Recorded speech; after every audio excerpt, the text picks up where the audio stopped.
Hey everybody. Hi, welcome. Welcome. So, The Single Life, season 5, episode 6. We're going to talk about that. There's a lot that we missed because I wasn't here. So we're going to backtrack a little bit too. But we're going to talk about this episode obviously, but we're going to talk about some stuff that I missed too as soon as my co-host Kara gets here. Oh, Kara's already here. Kara's here. Oh, I'm late. Oh shit. Yeah, I'm late. My bad. Hi, Kim. So yeah, we're gonna jump into the single life episode. So a little Natalie stuff I want to talk about. Hi, Vina baby. Hey, bestie. Hey, Hey. how's it How going? good? How are you? Good. It's cold here, but it's good. It's good. What's your cold? 50? It's like 65. It's like Stop. freezing. I No, I can't with you. but overnight it's like in the 50s. Oh my gosh, we I didn't know. even hit 50 today. Wait, you didn't even hit 50 like as the high? Yeah, it was like 41 Oh, today. geez. No, it was like 73 today, but right now it's freezing. I can't I even. can't with you. Hi, Kim. Hey, Kim.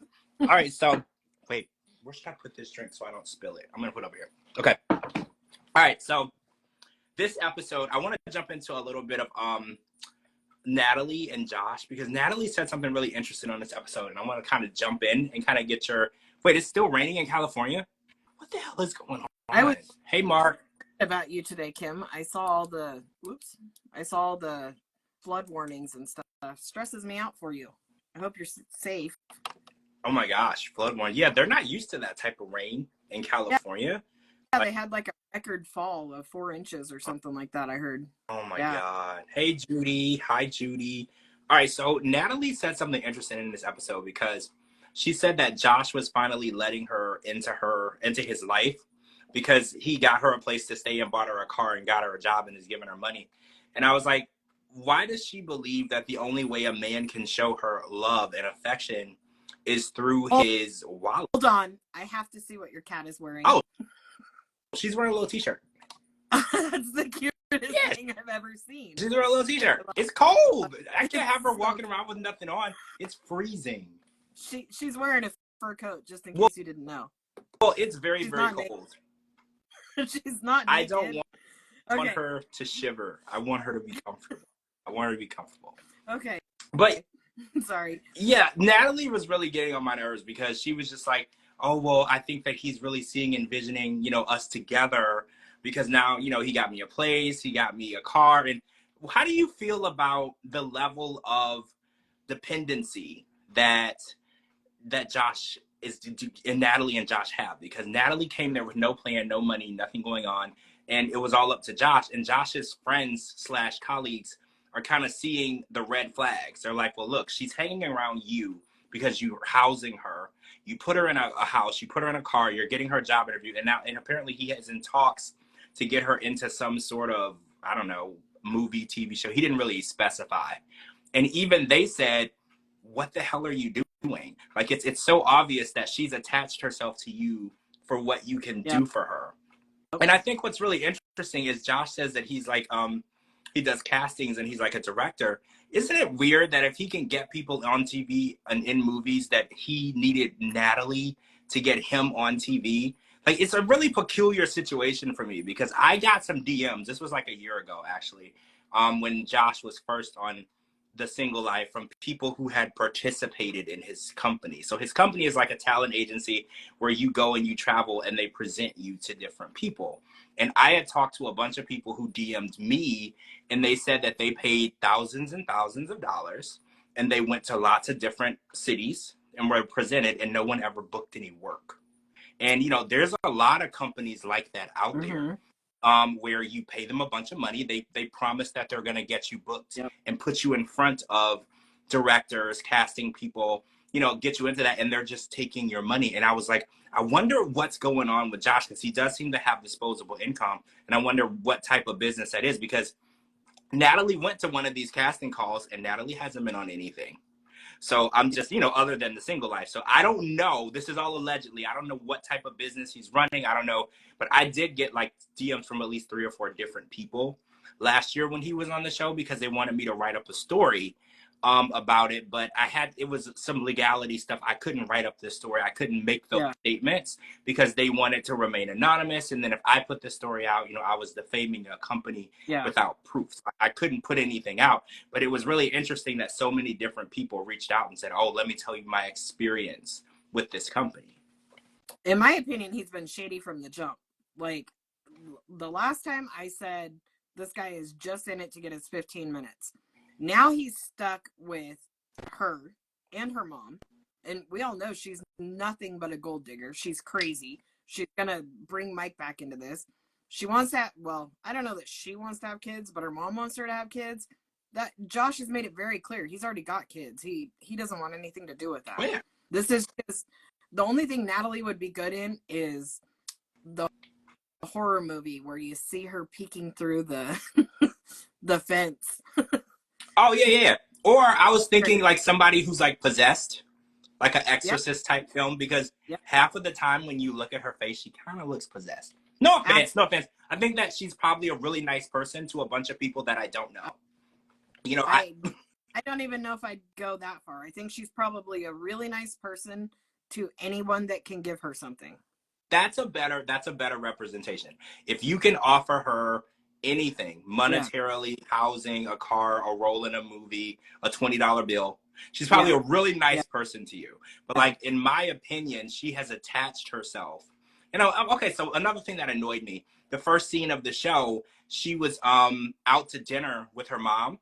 And I'm like, you ain't got no job. You got this man housing you, paying for your car.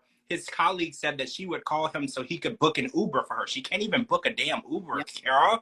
Like, what? And then you have the audacity to be out to eat. And I was like, what really bothered me, that was probably Mike's debit card that she used to buy that food. That's what really got to me. And I was like, you know what? I guarantee you, because she called him on the phone, he's probably paying for this. Like, I can't with this woman. And it's like, no personal responsibility. And I get in certain cultures, men are always supposed to take care of women, but she takes it to a different extreme. Yeah. She has no interest in taking care of herself. She even has this man taking care of her mother. He's not in a relationship with her mother. That's crazy to me. Yeah, it is. But she did say something tonight on tonight's episode that caught me off guard. She said, I'm still married to Mike. And I thought that he had said that they were divorced. That he finally sent the paper. They are divorced. This was actually filmed over a year ago. Yeah, I knew it was a while ago, but I thought they had been divorced for a while. No, that divorce just recently went through like this summer. Okay. This past summer, like towards the end of the summer. Yeah, they were married for like a long. I can't understand why he stayed married to her as long as he did, because she was clearly out banging whoever she wanted to bang on his dime. But yeah, the divorce wasn't finalized, I want to say, until like late summer of last year. And this was filmed between like November and March, going back like, oh my gosh, over almost 2 years. Right. Like, this is going back a while back. So yeah, she was still married to him. That's why when I saw them sitting at the table, I was like, oh my God, she's going to pay for this with his debit card. I just knew. I was like, because that's what she does. She does. She clearly says she has no money. He's booking Ubers for her to go places. So why are you out to eat? And it's like her behavior gets to me, because it's like, you know that you don't have any money. You know that you're using other people for everything, but you still want to have this lavish lifestyle. You're going to go out and order food when you could just go home and cook, right? Yep. She's crazy. I was so sad when I saw that she was going to be on this. So sad. I didn't understand why we needed to bring her back, right? We were done last season. We were done with and we were done with Josh too. And you know, the story with Josh, in case anyone didn't know, he's friends with Libby and her sisters. That's how he was introduced to Natalie. Libby and her sisters and Josh have known each other for years. So a lot of people have a lot of speculation, like, oh, is he really even dating Natalie? Because that's a really interesting connection to the show. That's what I think. I think it's all funny. Well, if he can get on the show and promote his business, that's more people giving him money to, you know, go to these different events. And like I said, lots of people DM me. I can't speak for everyone who's ever worked for him, but a lot of people DM me and said they gave him a lot of money. We're talking thousands of dollars and never got booked in anything. So Right. I'm just saying, it's a really good advertisement to put you and your business and your face on a national TV show it airs in other countries as well. Yeah. And tell people that, you know, you're a really legitimate agency for getting people casted in on TV and into movies and then onto Netflix shows. Right. And you know, it's just interesting. That connection to me was it for me. Yeah. I was like, how interesting that you're close with really successful people in this franchise, and then they link you, kind of like everybody was speculating how Scott got linked to Lydia, right? It was just too convenient that he happened to know Alejandra, who happened to hate Lydia, who happened to say, like, everybody just, their eyebrow was all the way up here. Yeah. They're just like, oh, that seems weird, right? Like, that's interesting. I don't know. Right. So you're always looking like, how did this happen? And is this for somebody's gain, right? Like, who's gaining from this? Obviously, Natalie is gaining. Every moment she spends on TV, she's a bigger celebrity in her mind. So she's gaining. In her mind.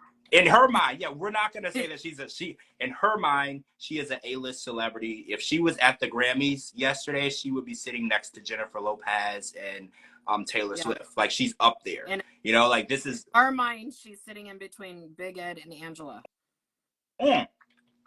Yeah, that's where she is. She's the biggest name in this franchise. And unfortunately, in our planet where we live, she's somebody that we wish would just go away. Yeah. Right? Like, just go anywhere. Go to the We Network. You know, we don't care where you go, just go away. We don't want to deal with you anymore. Yeah. You know, it's not exactly. It's not like, oh wait. Hold on, I lost my place.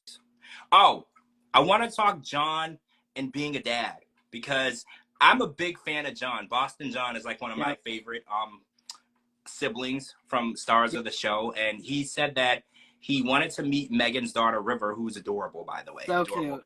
And this is a huge deal because I didn't know. We found out tonight that River is nonverbal.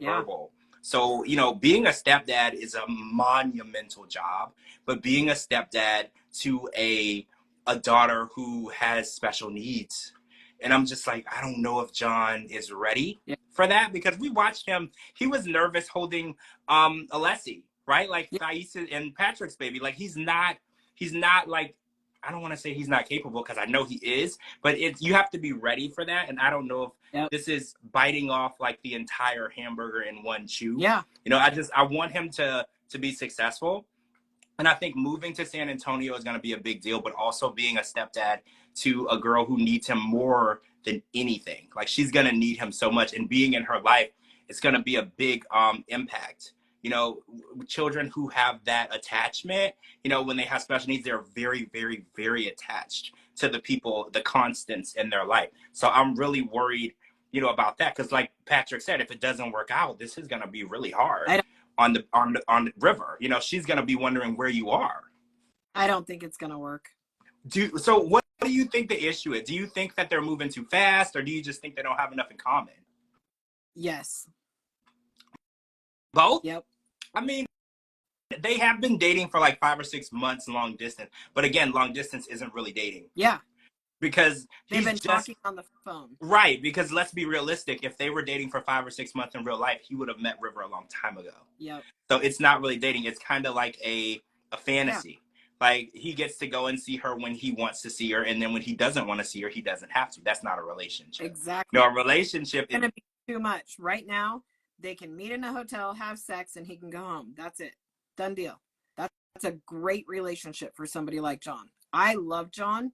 I want him to be happy. I want him to be with somebody great. I just don't think she's it. I think that's nothing against her, nothing against her daughter. I just think that's so much more than he can handle. Yeah, honestly. I think going from, he said a professional bachelor to going into being a stepdad of a beautiful girl with special needs, a special needs child, I think that's too much of a leap. I think it's already talking marriage and living together and all of this, and he barely even traveled there. Like, that was enough for him. The guy didn't even know how to pack his suitcase right. Forgot half his shit. He didn't bring nothing but sex toys. Yeah, so what happens when you gotta take the daughter somewhere? You can't even remember to pack your own personal hygiene products. Yeah. So I think it's too much for him, and I don't think it's going to end well. I feel that way too. I want it to work, but I think that it's important that they're very, very mindful of River in this situation, Yep. because she's the most important person in the situation. If she grows attached to him and then he's brought away, taken away from her, that has a way bigger impact on a child with special needs than it does. I mean, it hurts any child, but especially because it takes a lot for a child who's nonverbal to accept a stranger into their life. So if she But I does mean, that, not only that, like he has to realize the start off with her isn't great, in my opinion. So mommy leaves for the night, and then all of a sudden she meets you, and then you leave. So she doesn't see you again until however many months before you come back. So you're not building a relationship with her at all.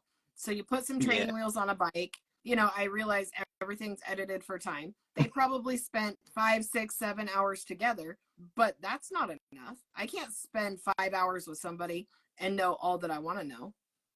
that's true. That's You true. know, I mean, I especially as a kid. I think that he needs to treat it as a staircase. Yeah. You know, go from being a bachelor to going on dates with a woman who doesn't have kids, Yeah. and learn the responsibilities of being a boyfriend Yep. before you learn the responsibilities of being a stepdad, because those are very, very, very different. You know, you can Yes. be a good boyfriend and not be a good stepdad because there's more Yeah, responsibility. And I I agree.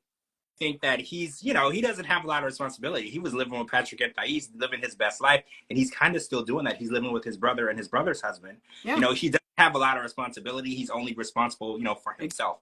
He eats when he wants to eat. He travels when he wants to travel. He does what he wants to do. And I just think that he needs to build his way up to that. Yeah, I agree.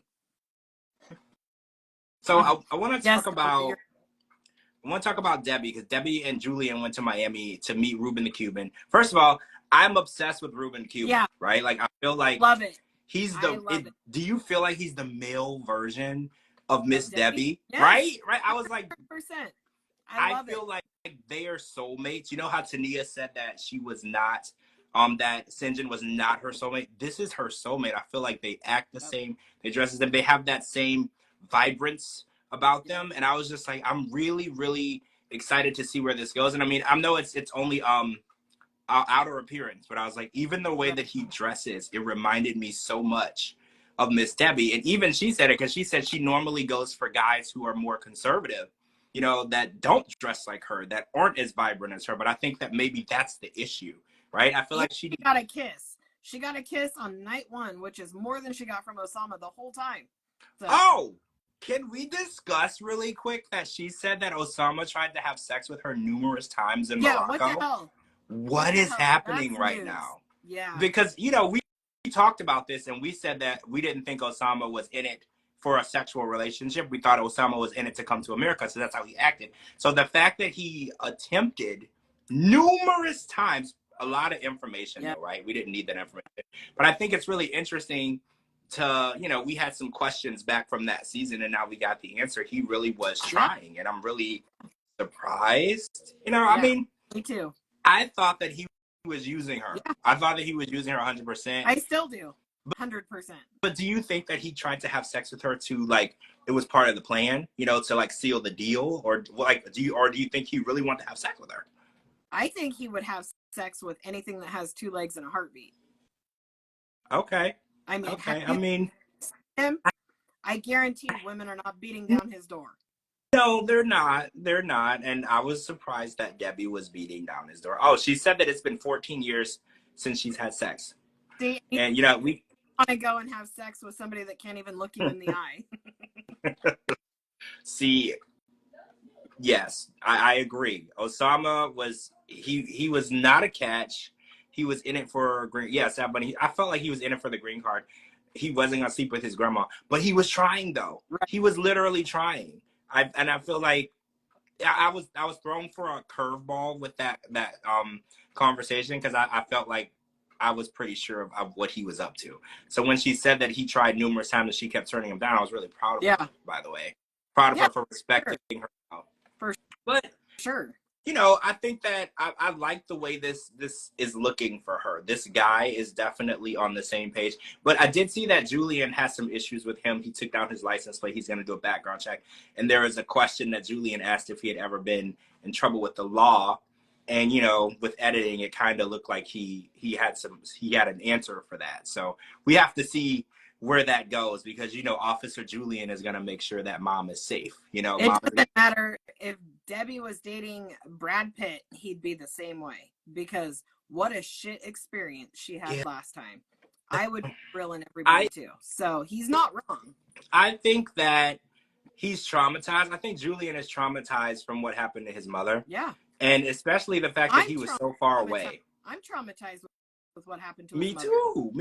Me too. And he was so far away. He couldn't be there to help her. And I think that that's really scary for him, because I feel like especially as a cop, hey, General, especially as a police officer, it's his responsibility to protect everybody. So his mom being in Morocco and he can't do anything to protect her while this douchebag is treating her the way that he did. I felt like he's traumatized, and now he has to be there. And I feel like he's going to do the background check. He's going to do it. But Debbie's grown and mature. And if she wants to be, just like when she told him about Osama, she's like, if I want to be with somebody, I'm going to be with somebody. You're not going to stop me. But I think that this is a better match. So we're going to talk about Chantel and Giannis a little bit, because we're watching them go on date after date. Things seem to be going well. But I'm confused by the purpose, because Giannis has no interest in moving to America and Chantel has no interest in moving to Greece. Right. So I'm not really sure what we're doing. You know, so I don't know. I guess we're just watching TV at this point, because Chantel has made it very clear that she's not moving to Greece. Right. And Giannis he plays football over there. He can't live in America. This is what he does. Yeah. So I don't really know what we're doing. You know, I guess they're just TV vacation days. Right. Like I haven't gotten very into their story, because I just feel like it's kind of a waste of time. Story. The girl's on vacation looking for a fling. Yeah. Now next week she's falling for him. Like, come on, you've been dating him for 37 seconds. Like, that's not even no. Well, yeah, it's vacation D, which is fine. She was in a marriage for 7 years with a man who probably was cheating on her the whole time. I'm not mad at her. I'll say it again. I'm gonna send Chantel up with Jamal. That's it. Jamal? I just gotta do it. Yes. Speaking of Jamal, so Jamal was the bigger person tonight, and he apologized to Tim for bringing up his parenting or whatever, which I thought was a really good step, because if they are going to be interacting, because unfortunately Veronica and Jamal are attached at the hip, even though they share no children in common and they were never married, and there's no reason for them to be attached to the hip. They are. So I did feel like it was a good step for him to be the bigger person and apologize. And I like that for him. But Tim is okay. So I was watching this episode and I was like, Tim has his own storyline on The Single Life, or so we believe, because we were watching Tim mostly interacting with Jamal and Veronica. And then I forgot for a while that Louisa was a part of this storyline, because we don't see much of her and he's not really much into her, because she described them as her friend at dinner tonight, because he won't even kiss her. And even Veronica's like, why won't you just make the first move? And I'm confused, because you remember Jennifer had this exact same complaint. He was not wanting to be intimate with her. And she said that she needed passion from him. Remember when they were on the show together and she didn't get it, and she used some terms. She called them lots of different names or whatever. But it seems to be a recurring theme. He's not really showing any intimacy or passion with the women that he's with. And I think, in my opinion, it's because he's more worried about what Veronica is doing or who Veronica is doing than to care about what he's doing. Or what is your opinion? I have so many opinions on this whole story. I don't even know where to begin. First of all, why the hell is Tim there? Number one, Tim doesn't need to be there. Tim needs to pack his shit and go home. Plain and simple. Yet I don't know how to order my steak. Shut the hell up. You're 43 years old. My kids knew how to order their steak when they were 5. If you need your ex to order your steak, you need to get... I'm so angry. The whole setup at the dinner, they had... Jamal's so right to be just pissed off. He is pointing out everything. He's like, what are they doing? Why do they have me in the middle of this? And then for Veronica to start speaking Spanish to her, of course Jamal wants to know what's being said. How freaking rude. All of this tonight just was a mess. It's a crazy codependency between Tim and Veronica, and I'm beginning to see how it's crippling their dating lives. Because at first I was like, I mean, there's nothing wrong with if you are friends with someone that you happen to have dated. I thought at first, more power to you. You know, a lot of people can't manage that, but at this point, it kind of seems crippling to their personal lives. They're holding each other back from moving forward, and I think that it's turning into like a toxic codependency. Like, Tim can't focus on Louisa. He can't focus on his dating life. He can't focus on his personal life because he's more worried about his damn knee-high boots. That's what he's worried about. Those boots. He doesn't need to be here. He does not need to be here. He does not need to be on the show. This girl that likes him, go like him somewhere else. Neither one of you have any business on this episode. Neither one of them. Tim, you've already been on. You already proved that you can't get with a girl. Like, you ruined it with Jennifer, and now you're ruining it with this chick. You're just there screwing everything up for Veronica and making Veronica make a fool out of herself. Because I liked Veronica and Jamal together. I did too. Until today. She showed her ass today, and I was so disappointed. I was like, okay, Jamal, just come home. We'll set you up with Chantel. Everything's fine. We'll just move on. Like, I can't. I wanted this to work out because you know what? I really liked Veronica, and I liked Jamal a lot, obviously. And the thought of them being together, I thought they made a good couple. Obviously, some people say, oh, there's a weird age gap. It wouldn't work. She's a single mom, blah, blah, blah. I didn't see any of that. I thought that it could possibly work. And then Hold on. Kim, I'm not saying she's bad. I'm saying I like her. I like Louisa a lot. But what I'm saying is she's wasting her time with Tim. Oh, yeah. She's never going to get anywhere with this guy. She could go on 10 dates. He's not going to make a move. Yes.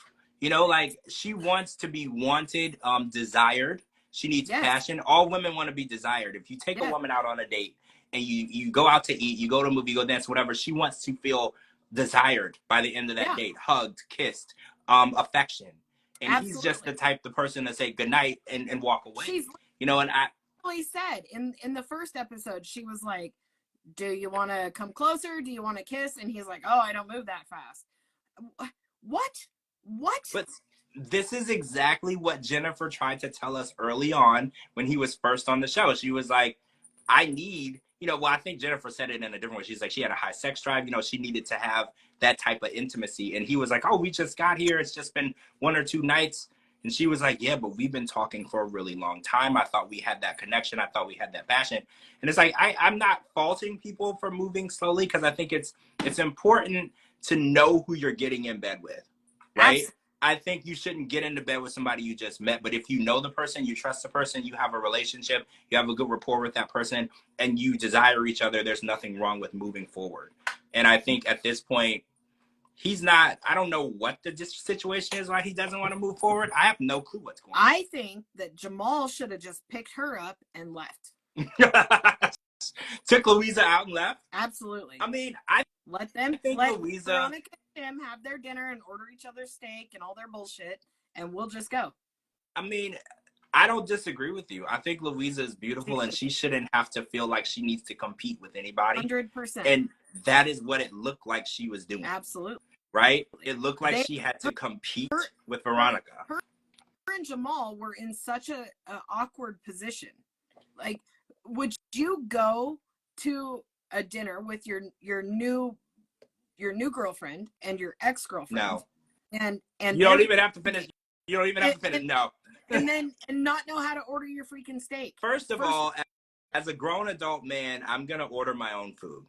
First of all, because I'm a grown adult man, I'm going to order my own food. I don't need anybody's help. So, and the fact that he can't say, what was it, medium well, it wasn't even that complicated, right? It wasn't even that complicated. The fact that he's acting so codependent and he needs her to order. And I was looking at it as he was using it as a way to irritate Jamal. Yeah.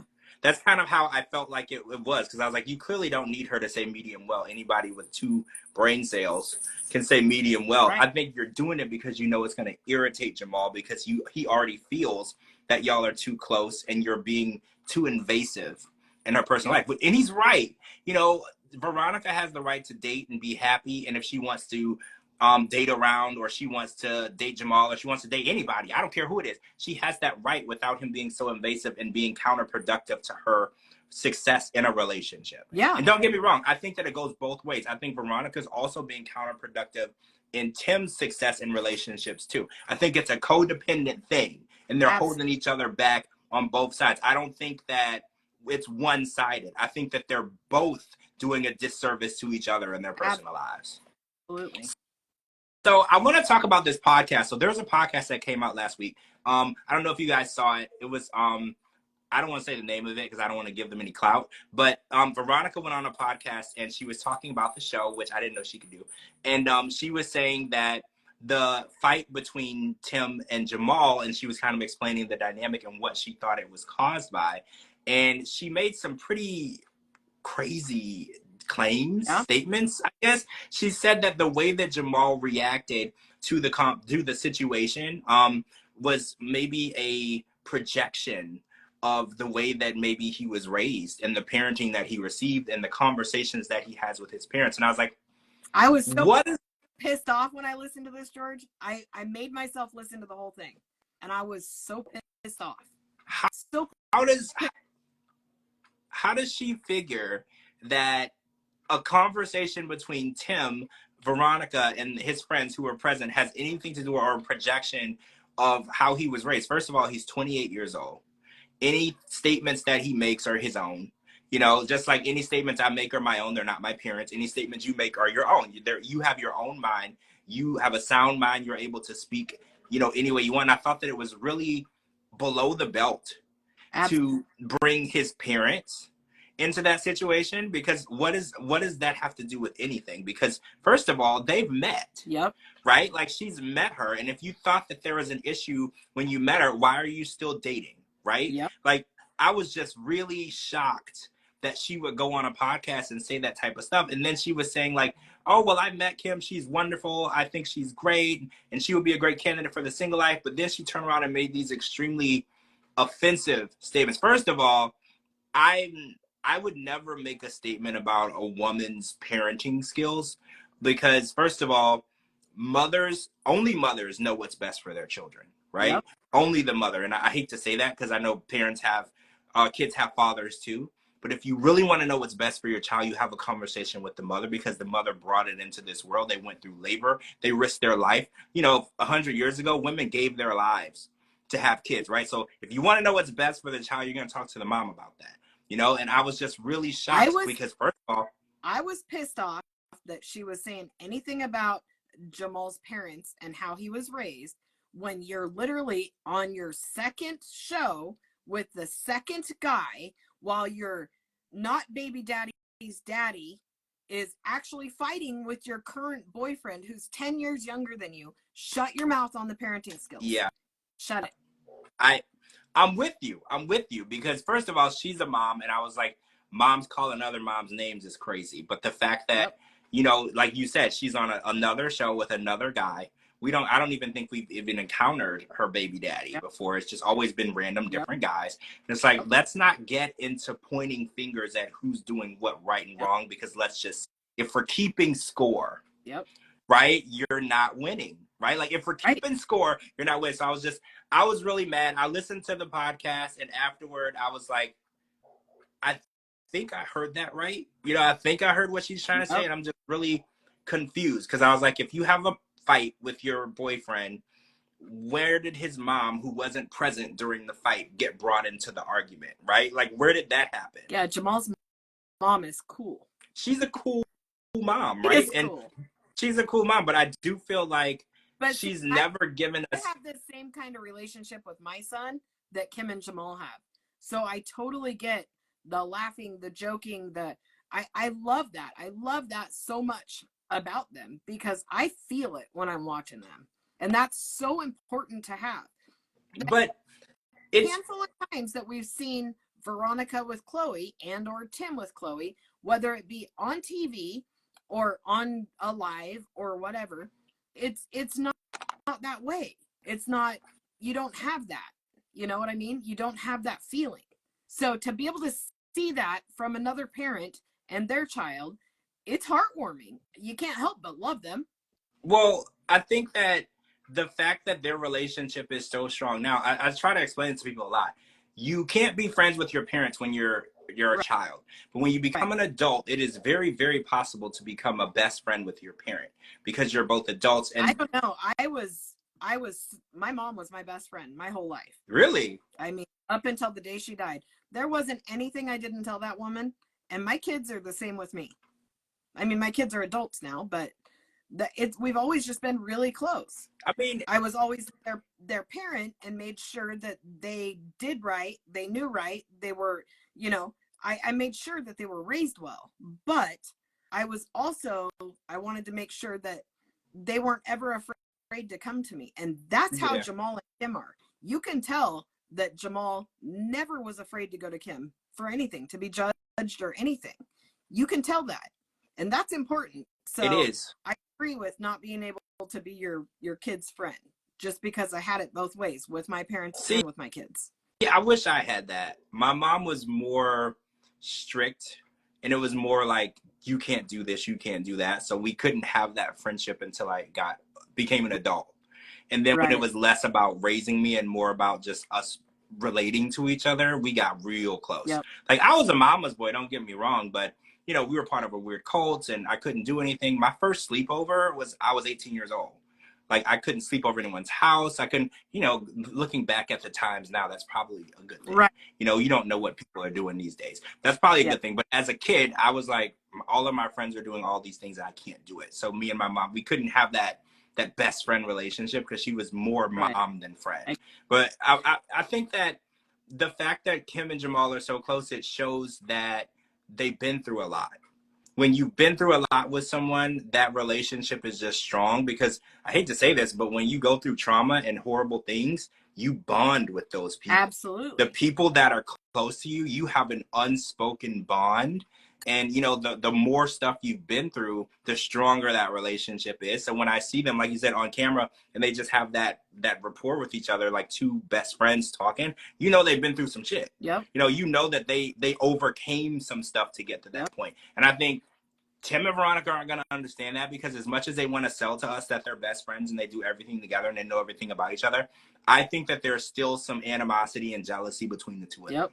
Because if it was agree. really true, they would want to see each other individually happy. And I feel like they don't always seem happy for each other when someone is doing something that doesn't involve the other. And I don't see that as a genuine, strong friendship, because even if y'all used to date, if Veronica was happy and in a relationship, the only thing Tim should say is, I'm glad that you found somebody that treats you right. And I don't get that from him. Absolutely. And he can't even give a reason why he doesn't like Jamal. Yeah, he's never been able to. There's no reason. No. Exactly. That was another issue I had too, because I was like, I wish that you would give a reason, because then it's leaving all this speculation in my mind. Because I was like, there's so many different places my mind goes. Because I was like, oh, so he's not good enough. And then I just start going down the list. Well, why would he not be good enough? And none of those are reasons that I want to say out loud. But I'm like, you should give a reason, because it's making you look bad. Yeah. Because what has he done? First of all, what has he done to you? Yep. Second of all, what would make him not a good match for your best friend? And if you loved your best friend, you would be open-minded to her being happy. And also, if you're worried about how your daughter feels, ask her. The one that was sitting at the pool getting along with him just fine. Have that open conversation. And I think that they don't have that, and they don't have that bond that Kim and Jamal have. And I think that that's something that she might be a little jealous of.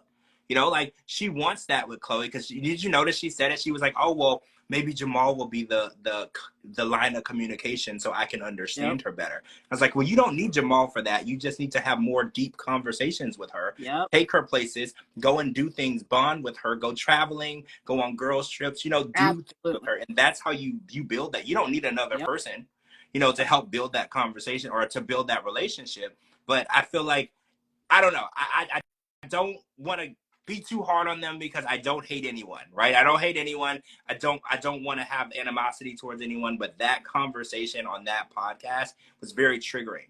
You know, Yep. and I feel like somebody owes somebody an apology. I'm just going to say that. Somebody owes somebody an apology, and hopefully somebody is going to give somebody that apology. Yep. I agree completely. So, tomorrow, well, tonight, Diaries came on. I didn't watch it yet, so I'm going to watch Diaries tonight. We'll talk about that tomorrow. It'll be a short podcast, guys. It won't be that long because it's a pretty short show. And then this Sunday is Super Bowl Sunday. So, no 90 Day. I'm pretty sure the Single Life will be on the next day, and Diaries will be on the next day, but there's no 90 Day on Sunday, so we're going to be taking a unscheduled break. We didn't ask for it, but I know. we can watch. We just wanted to extend this whole shit show another week. Well, right, because we're already going to be on episode 17 in 2 weeks, and then we have 2-part tell-all coming too. So I don't know when it's going to end because we still only saw one person get married, right? Next week there's supposed to be 2. Yeah, okay, so then we'll be at 3, and then we don't even know what's going on with Nikki and Justin. I don't know if they got married. On our way back to America. Yeah, because whatever. I haven't heard anything, and I definitely haven't seen any pictures or anything of Justin on this soil. So as far as I know, it's over. And then Kim and Riley on Pillow Talk on Monday. Gotta watch that. Wait, you're on Pillow Talk, bestie? Kim and Riley are on Pillow Talk, guys. They're my favorite. Yes. I know it might sound biased, but I do feel like they're the best. Kim and Jamal are all the ultimate OGs, though. I feel like they're really good on Pillow Talk. So make sure you guys are watching Pillow Talk on Monday. We won't be here Sunday. Sorry. We won't be here, but we'll be here back. We'll be back tomorrow to talk about Diaries.